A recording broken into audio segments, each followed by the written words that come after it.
नमस्कार, India voice देख रहा मेरे साथ मैं हूं शंकर दत्त पंत। एक बड़ी खबर आपको बता दें, इस वक्त नूपुर शर्मा की याचिका पर सुनवाई करते हुए सुप्रीम कोर्ट ने उनको अंतरिम राहत दी है।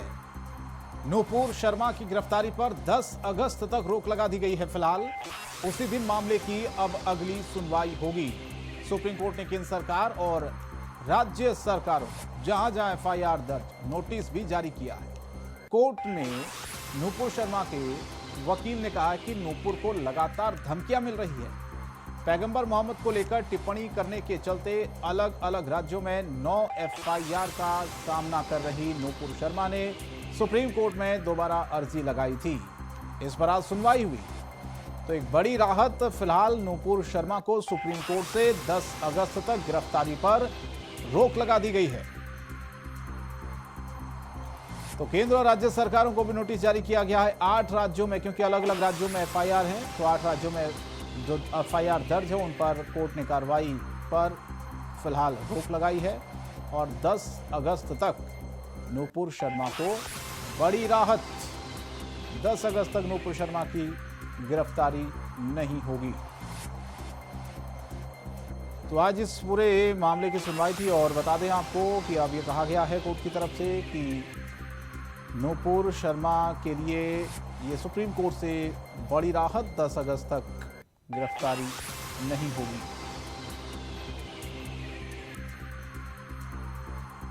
तो नूपुर शर्मा की 10 अगस्त तक गिरफ्तारी नहीं होगी। उस पर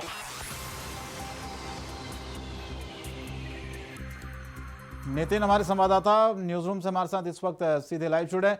नितिन, ये बहुत बड़ी राहत, नूपुर शर्मा को 10 अगस्त तक गिरफ्तारी पर रोक लगा दी है सुप्रीम कोर्ट ने। क्या कुछ और ज्यादा अपडेट इस खबर के बारे में? जी देखिए, बिल्कुल सुप्रीम कोर्ट ने आज नूपुर शर्मा को एक बड़ी राहत दी है। जिस तरीके से जो काफ़ी पैगंबर वाले मामले में जो नूपुर शर्मा को जो राहत दी गई है कि 10 अगस्त तक जो है पूरी रोक लगा दी जाएगी। आखिरकार इसमें जो मामले 8 राज्यों में अलग अलग मामलों में जो राहत है उसको मुकदमे लिखे गए, तो उस पर जो है पूरी तरीके से एक राहत यहाँ पर देखने को मिली कि आखिरकार नूपुर शर्मा को 10 अगस्त तक की जो रोक है यहाँ पर लगा दी है। अलग अलग राज्यों में इस पर जो है मुकदमे लिखे गए हैं कि क्योंकि जिस तरीके से पैगंबर वाले मामले में जो पैगंबर मोहम्मद विवादों में घिरी थी भाजपा के प्रवक्ता नूपुर शर्मा, तो आज उसको एक बड़ी राहत यहाँ पर मिली है। उनके वकीलों ने कहा कि वकील जो हैं उन्होंने कहा है कि जो केस है इनको जो दिल्ली ट्रांसफ़र कर दिया जाए कि दिल्ली में जो पहला जो एफआईआर है वो दिल्ली में हुई है, तो उसी को लेकर यहाँ पर आज बड़ी सुनवाई हुई है। इसको जो है 10 अगस्त तक के लिए टाल दिया गया है। जी, और क्या कुछ आज कोर्ट ने कहा, क्योंकि उसमें यह भी कहा गया कि बाकी जो राज्य हैं, 8 राज्यों का जिक्र है, उसमें जो एफआईआर है कार्रवाई जो वहां पर होनी है उस पर भी कहा कि रोक लगाई जाए। और एफआईआर को लेकर जो कहा जा रहा कि क्लब हो जाए सारी एफआईआर, उसको लेकर क्या कुछ कहा गया है? जी देखिए, बिल्कुल अभी कहीं ना कहीं जिस तरीके से आज 10 अगस्त तक की जो रोक है वो यहाँ पर जो उनके वकील हैं उन्होंने बताया कि 10 अगस्त तक जो रोक यहाँ पर लगा दी गई है। उनकी जान को भी खतरा बताया गया था। अलग अलग राज्यों में उनको जो जान से धमकियाँ मिल रही हैं, उनके फ़ोन पे जो फ़ोन कॉल है उनको जो धमकियाँ भरी कॉल आ रही हैं कि आखिरकार इन पर कॉल इनको जो धमकी भरी कॉल है। और दूसरा जो एफआईआर हुई है उनको जो पूरी तरीके से जो है खारिज कर दी जाए कि इस पर जो पूरे मुकदमे 8 जो राज्यों में लिखे गए 8 मुकदमे, तो इनको जो है एक दिल्ली की तरफ जो ट्रांसफ़र करने की भी बात की गई। उनके वकील ने साफ कर दिया कि आखिरकार जो बात है कि इसमें 10 अगस्त तक की रोक लगा दी जाए। और इसके जो वकील हैं उन्होंने दिल्ली का केस को जो ट्रांसफ़र कराने के लिए भी बात कही है। उसमें अभी पूरी तरीके से जो है इसमें 10 अगस्त तक के लिए रोक लगा दी गई है। और जो एफआईआर हुई है अलग अलग राज्यों में एफआईआर है, तो उसको जो खारिज करने की बात की गई है। जी, और क्या कुछ आज कोर्ट में कहा गया नूपुर शर्मा के वकील की तरफ से, क्योंकि ये भी जिक्र किया गया कि धमकियां लगातार नूपुर शर्मा को अभी भी मिल रही हैं? जी देखिए, बिल्कुल आज जिस तरीके से नूपुर शर्मा को एक बड़ी राहत मिली है, 10 अगस्त तक की जो रोक लगा दी गई, उनके वकील का साफ ये कहना है कि पाकिस्तान से लेकर जो अलग अलग जो राज्य हैं जो विवाद ज़्यादा बढ़ रहा है, तो उसमें जो उनको धमकियां मिल रही है कि आखिरकार कॉल पे भी उनको धमकियां मिल रही हैं। उनको घरों पे जो लोग जो है चिट्ठियाँ भी फेसबुक पे भी जो अपलोड कर रहे हैं कि आखिरकार जान से मारने की धमकियाँ भी यहाँ पर दी जा रही हैं। उनको तमाम बड़ी बड़ी जो धमकियाँ इनमें दी जा रही हैं, उनकी जो सुरक्षा बढ़ाई जाए, तो उसको लेकर भी वकील का कहना है कि उनकी सुरक्षा बढ़ाई जाए और जो धमकियाँ मिल रही हैं उस पर पूरी तरीके से कराया जाए कि आखिरकार जो धमकियाँ हैं कॉल फ़ोन पर जो धमकियाँ भी मिल रही हैं, तो उसको लेकर भी पूरी तरीके से वकील ने कहा है कि आखिरकार जो धमकी हैं उन पर मिल रही है, तो उसमें जो है उनकी सुरक्षा बढ़ाई जाए। और जो पाकिस्तान से लेकर तमाम अलग अलग राज्यों से इनको जो बताया गया कि अलग अलग राज्यों से उनको धमकियाँ मिल रही हैं। जी, आज नितिन जो सुनवाई हुई, पिछली बार हमने देखा था कि कोर्ट ने जिस तरह से सख्त टिप्पणी की थी उस पर कई सारे सवाल उठे थे, तो आज क्या वही बेंच थी जिन्होंने सुनवाई की और क्या कुछ और बड़ी बातें आज कही गई? जी देखिए, आज जो बातें जो कोर्ट के द्वारा सुप्रीम कोर्ट के द्वारा कहा गया है कि आखिरकार नूपुर शर्मा को 10 अगस्त तक के लिए जो है रोक लगाने की बात कही गई थी, उसमें जो है तमाम जो केसेस हैं उनको जो दिल्ली के लिए ट्रांसफ़र कराया जाए। जो पहला केस उन पे जो एफआईआर हुई थी वो सबसे पहले दिल्ली में एफआईआर हुई थी, तो उन्होंने जो एक कहा, उनके जो वकील हैं उनका कहना है कि आखिरकार जो केसेस जो अलग अलग 8 राज्यों में जो केस लिखे गए हैं उनको जो पूरे को जो है दिल्ली ट्रांसफ़र करा जाए, कि इसमें जो है एक जगह जो केसेस रहेंगे तो उसमें नूपुर शर्मा को भी जो है आने जाने में परेशानी ना होगी। तो उसको लेकर उनके वकील का सबसे पहले ये कहना है कि आखिरकार जो 8 राज्यों में जो केसेस हैं उनको जो दिल्ली ट्रांसफ़र कराया जाए। वो अपनी मांग रख रही है कि आखिरकार मेरे जो केस हैं उनको जो दिल्ली ट्रांसफ़र कराया जाए, और साथ ही जो अलग अलग राज्य से जो धमकियां मिल रही हैं, अलग अलग उनसे जो धमकियां उनको मिली है, भरी धमकियां मिल रही है, कॉल पे धमकियां मिल रही है, चाहे फेसबुक की बात की जाए तो सोशल मीडिया पे भी उनको जो है अलग अलग तरीके से धमकियां यहाँ पर दी जा रही है कि आखिरकार इस पर भी उनकी जो सुरक्षा है वो बढ़ाई जाए, कि आखिरकार नूपुर शर्मा को जिस तरीके से जान से मारने की धमकियां मिल रही है तो उस पर सरकार जो है इनको सुरक्षा व्यवस्था भी करे, कि आखिरकार जिस तरीके वो घर पर रहती है तो घर पर भी उनके पास में कॉल फ़ोन जो है उन पर आते हैं कि उन पर धमकियां ही मिलती रहती है, उनके परिवार को जान से मारने की जान से जो खतरा भी है, कि आखिरकार उन्हें जिस तरीके से धमकियां वहाँ पर फ़ोन पे मिलती हैं। जी तो 10 अगस्त तक तो फिलहाल ये रोक लगा दी गई है कि गिरफ्तारी नहीं होगी। उसके बाद क्या नजर आ रहा है आने वाले दिनों में? क्या नूपुर शर्मा का जो पूरा विवाद, क्योंकि देखिए लगातार इस पर राजनीति भी खूब हो रही है, हमने देखा कि राजनीतिक बयानबाजियां खूब लगातार पिछले कुछ दिनों में इस पर हुई, गिरफ्तारी को लेकर लगातार मांग अलग अलग राज्यों में हो रही है, अलग अलग जगहों पर एफआईआर हुई, तकरीबन 8 राज्य उसमें बताए जा रहे हैं कि जहां पर नूपुर शर्मा के खिलाफ एफआईआर हुई हैं। तो मुश्किलें अभी तो कम नहीं हुई है कुल मिला के कहा जाए, क्योंकि अब फिलहाल तो गिरफ्तारी के लिए रोक लगा दी गई है, लेकिन आने वाले दिन किस तरह से नूपुर शर्मा के लिए हो सकते हैं? जी देखिए, बिल्कुल जिस तरीके से 8 राज्यों में जो मुकदमे नूपुर शर्मा के खिलाफ जो लिखे गए हैं पैगंबर वाले मामले को लेकर, तो उसमें जो अलग अलग राज्य से जो कॉल भरी जो धमकियां हैं, तमाम जो राजनीति की बात की जाए तो राजनीतिक जो पार्टियां हैं वो अलग अलग तरीके से तंज कस रही कि आखिरकार नूपुर शर्मा को जो जल्दी से जल्दी गिरफ्तार किया जाए। तमाम जो सोशल मीडिया पर लोग जो है, मुस्लिम समाज के लोग जो हैं वो अलग अलग विवादित बयान दे रहे हैं कि आखिरकार इनको जो जल्दी तुरंत जो है यहाँ से गिरफ्तार किया जाए। जिस तरीके से पैगंबर को जो है इन्होंने जो एक उल्टा शब्द बताया कि शब्द बोला है, तो उसी को लेकर जो तमाम जो वहाँ की जो राजनीतिक पार्टियां वो भी तंज कस रही है कि आखिरकार भारतीय जनता पार्टी इसकी जो है जल्दी से जल्दी जो गिरफ्तारी जो नूपुर शर्मा प्रवक्ता हैं उनकी जो गिरफ्तारी यहाँ पर कराई जाए, कि आखिरकार जिस तरीके से एक मुस्लिम समुदाय के जो लोग हैं वो काफ़ी विवादित बयान दे रहे हैं कि आखिरकार उनको जो धमकियाँ भी मिल रही हैं, तमाम पार्टी जो है तंज कस रही है कि आखिरकार इस पर जो रोक आज जिस तरीके से कोर्ट से 10 अगस्त तक की जो रोक लगाई गई है, इसमें जो तमाम पार्टियाँ हैं वो इसमें जो तंज कसती नजर आएगी। आखिरकार नूपुर शर्मा को जल्दी से जल्दी या तो बर्खास्त किया जाए या उनको जो है पार्टी से निकाला जाए। तमाम चीज़ों को लेकर भी यहाँ पर जो सोशल मीडिया पर भी ये पोस्ट चलाई जा रही है, मुस्लिम समुदाय के लोग भी चला रहे। तमाम जो पार्टियां अलग अलग, कांग्रेस की बात की, कांग्रेस पार्टी हो या सपा हो, तमाम जो कोई सी पार्टी हो, तो उस पर जो इनका यही कहना है कि आखिरकार नूपुर शर्मा की जो गिरफ्तारी है वो जल्दी से यहाँ पर कराई जाएगी। चलिए, बहुत बहुत धन्यवाद इस तमाम जानकारी के लिए, नितिन हमारे साथ जुड़ने के लिए। फिलहाल 10 अगस्त तक के लिए गिरफ्तारी पर रोक लगा दी गई है नूपुर शर्मा की, एक बड़ी राहत फिलहाल के लिए कही जा सकती है। आगे बढ़ते हैं, शिवसेना के 12 सांसद लोकसभा स्पीकर से मिले, शिंदे गुट के नेता सदन को बदलने की मांग की है। शिंदे गुट के जो नेता हैं उनका सदन को बदलने की मांग की है, और इसी को लेकर बता दें आपको कि 12 सांसद लोकसभा स्पीकर से उन्होंने मुलाकात की है, 12 सांसद मिले हैं। तो नेता सदन को बदलने की मांग की गई है। 12 सांसद लोकसभा स्पीकर से इसी सिलसिले में मिले। शिवसेना के 12 सांसद हैं, शिंदे गुट के नेता हैं। शिंदे गुट के नेता सदन को बदलने की मांग की गई है।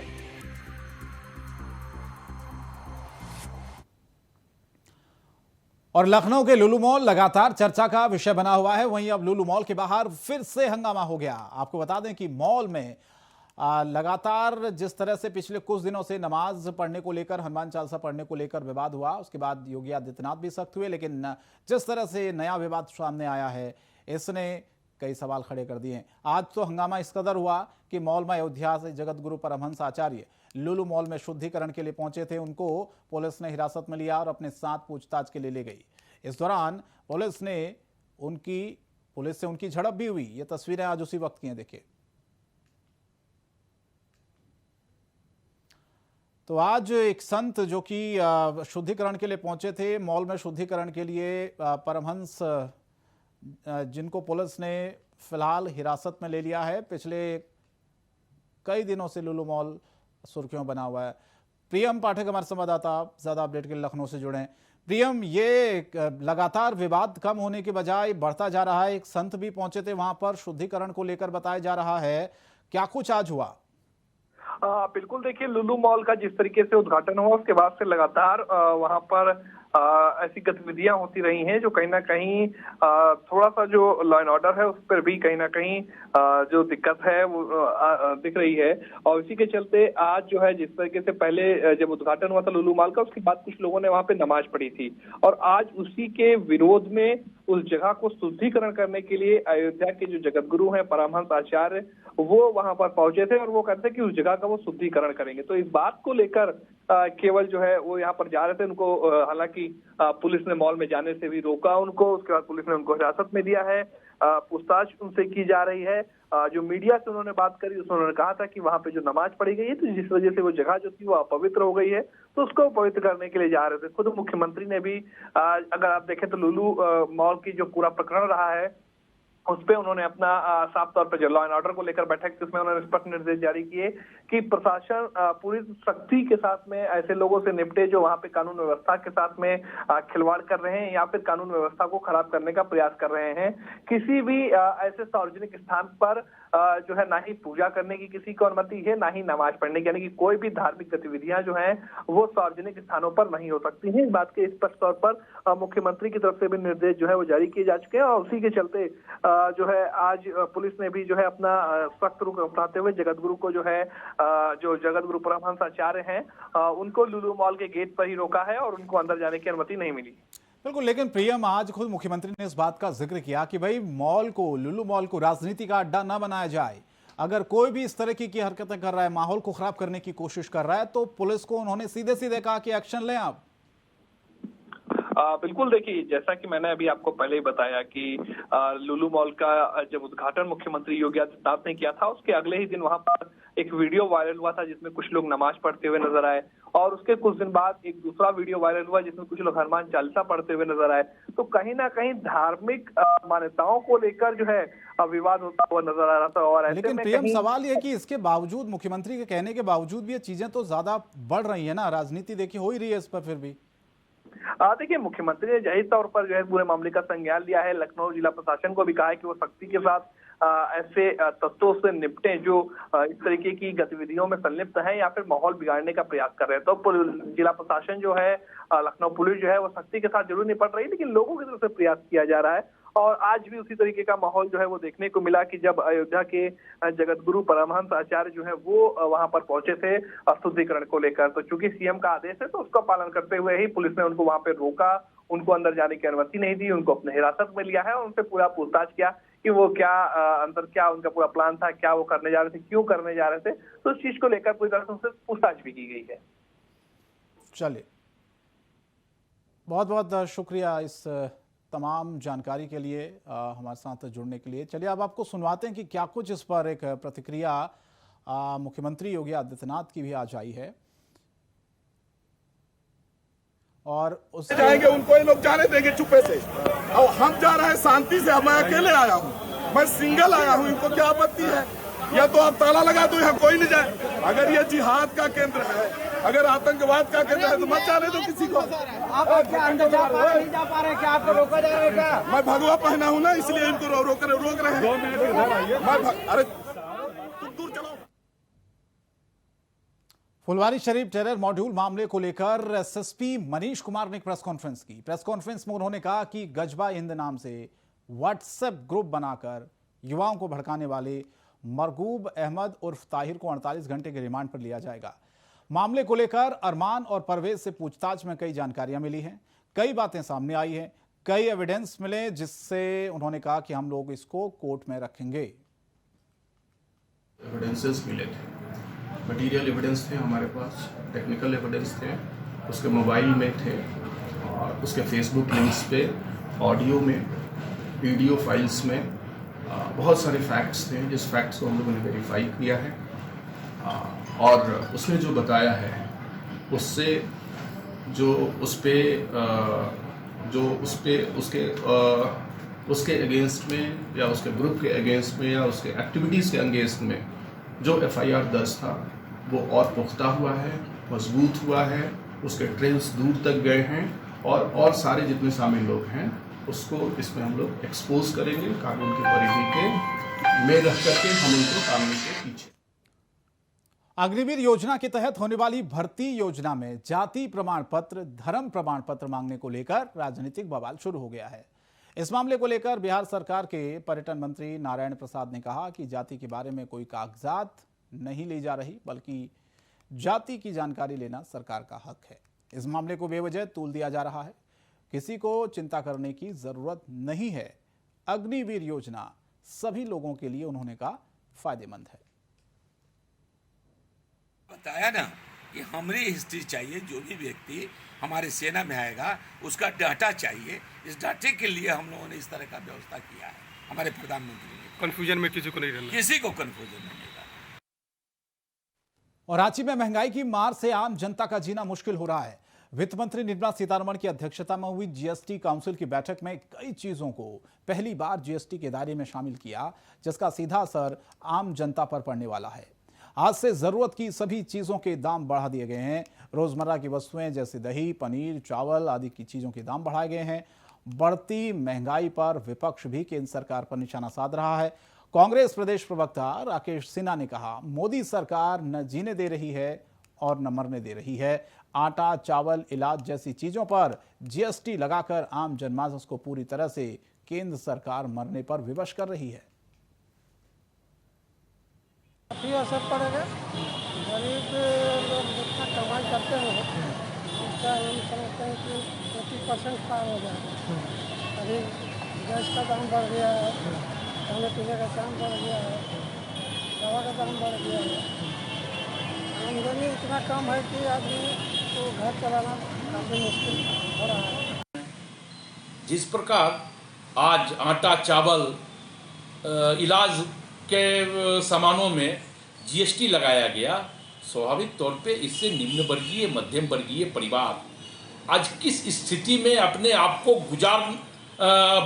को विवश हो रही है, ये मध्यम वर्गीय और निम्न वर्गीय परिवार का दर्द को जाके समझना होगा। लेकिन चूंकि देश के प्रधानमंत्री को तो निम्न वर्गीय और मध्यम वर्गीय परिवार से मतलब नहीं है, उनको मतलब है अपने पांच चंद पूंजीपति मित्रों से। उनके पूंजीपति मित्रों के चेहरे पे मुस्कुराहट है।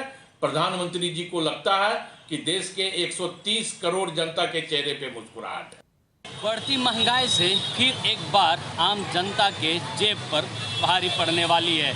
जी हाँ, 47वें जीएसटी मीटिंग के बाद कई जरूरी खाद्य आपूर्तियों पर जीएसटी बढ़ाया जा रहा है, जिसका सीधा असर आम जनता के सीधे रसोइयों से लेकर उनके जेब तक में पड़ने वाली है।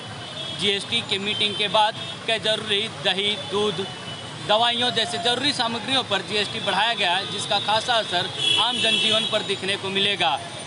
पहले से रसोइयों के गैस जैसे जरूरी चीज़ों पर बढ़ती महंगाई आम जनता की कमर को तोड़ रही है, तो वहीं फिर से एक बार जीएसटी की मार लोगों को झेलनी पड़ेगी।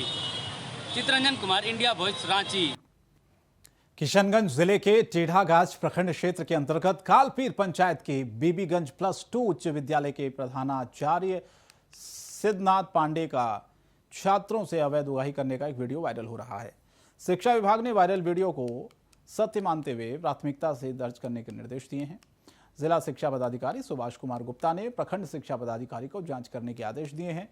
आपको बताएं कि वीडियो में प्रिंसिपल छात्र से मार्कशीट के एवज में 300 रुपए की मांग करता है। पूरे मामले पर जिला शिक्षा पदाधिकारी ने कहा कि जिला पदाधिकारी के निर्देश पर मामले की जांच और विधि सम्मत कार्रवाई की जा रही है। बीबीगंज विश्वविद्यालय का मामला संज्ञान में आया। आने के बाद जिला पदाधिकारी के स्तर से डीपीओ एसएसए और प्रखंड विकास पदाधिकारी टेढ़ागाछ को संयुक्त रूप से जांच दिया गया। संयुक्त जांच प्रतिवेदन प्राप्त हुआ है। उक्त जांच प्रतिवेदन के आधार पर संबंधित हेडमास्टर के विरुद्ध विधि सम्मत कार्रवाई की जा रही है।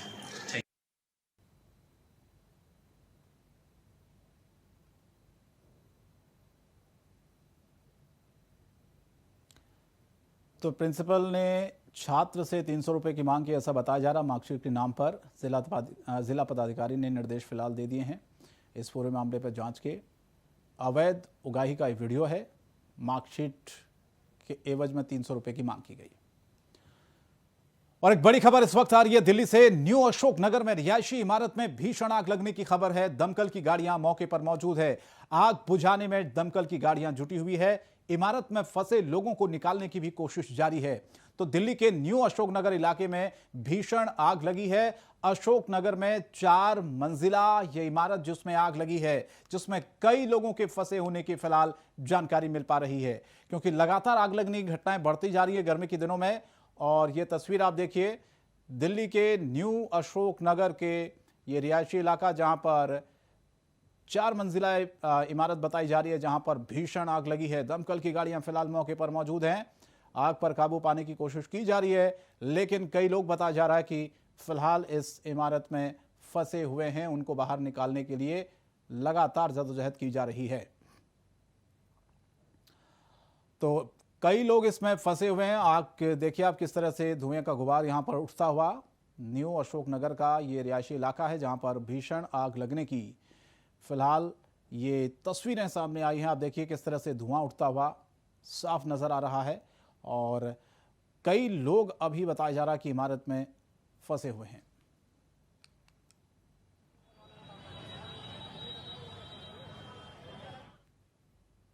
और बढ़ते आगे, डीएसपी की हत्या पर बोले हैं प्रदेश के सीएम मनोहर लाल खट्टर। उनका बयान सामने आया है। सुरेंद्र सिंह को शहीद का दर्जा मिलेगा।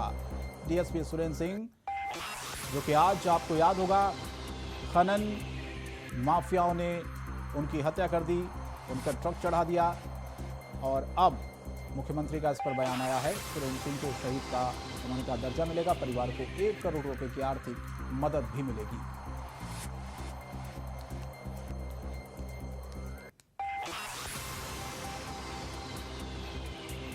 तो आज डीएसपी जब अवैध तरीके से खनन की सूचना उनको मिली, वो तुरंत वहां पर अपनी टीम के साथ पहुंचे, लेकिन खनन माफियाओं के हौसले इतने बुलंद थे कि उन्होंने डीएसपी को ही कुचल दिया और उनकी मौत हो गई वहीं पर। फिलहाल पूरी तरह से वहां पर पुलिस फोर्स तैनात है और अब इस पूरी घटना के बाद मुख्यमंत्री का भी बयान सामने आया है।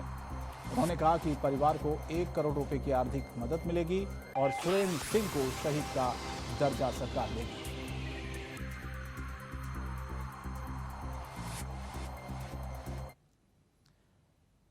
फतेहपुर जिले के हुसैनगंज थाना इलाके में दिल दहला देने वाला एक सनसनीखेज मामला सामने आया है, जहां पर 7 साल के मासूम बच्चे की बेदर्दी से हत्या कर दी गई। मासूम के साथ कुकर्म की वारदात को अंजाम देने के बाद पहचान छिपाने के लिए उसकी आंखें तक फोड़ दी गई। फिर आरोपी खुद शव को अपने आंगन में दफन करके परिजनों के साथ मिलकर बच्चे की तलाश करता रहा। मामले की सूचना पुलिस को दी, लेकिन कोई सुराग नहीं मिला। तो पुलिस ने गांव आसपास पहुंचे, पड़ोस के घरों में बच्चे की तलाश के लिए अभियान चलाया।